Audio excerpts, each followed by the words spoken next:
Түркі мемлекеттері КСРОны фашистік Германиядан азат етті. 1941-1943 жылдары неміс фашист армиясы КСРОның Еуропа бөлігін толығымен дерлік басып алды. Қызыл әскер ойсырата жеңіліс тауып, Балтық елдері, Украина, Беларусь, Молдова және Ресей Федерациясының басты салмағын тастап қашады.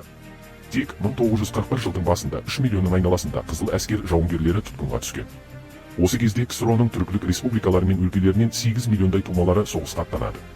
Атап айтқанда Алтай 42 мың, Әзербайжан 640 мың, Башқұртстан 710 мың, Дағыстан 180 мың, Қабарды-Балқар 60 мың, Қарашай-Шеркеш 50 мың, Қазақстан 1,5 миллион, Қырғызстан 365 мың, Мары елі 142 мың, Татарстан 700 мың, Түркменстан 300 мың, Өзбекстан 1,5 миллион, Хакас елі 70 мың, Чуваши елі 210 мың, Якут-Саха 65 мың, және Астрахан өлкесі 160 мың, Сарта өлкесі 68 мың, Орынбор өлкесі 412 мың, Шилебай өлкесі 324 мың, Алмас, Омск өлкесі 287 мың.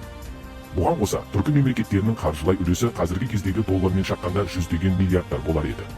Түркі республикалары соғыс жылдарында КСРОның негізгі азық-түлік, киім-кешек, металл және ауыл шаруашылық өнімдерін жеткізуші болды.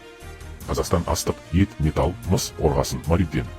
Бүкіл оқтың 90%-дан астамы Қазақстанның мырышынан жасалды. Өзбекстан мақта, азық-түлік, Әзербайжан мұнай, Баку, авиация жанармайының 90%-ы сол жақтан келді. Зауыттар мен интеллигенцияны эвакуациялау кезінде көптеген өнеркәсіптер Қазақстан, Өзбекстан, Қырғызстан, Башқұртстан сияқты республикаларға көшірілді.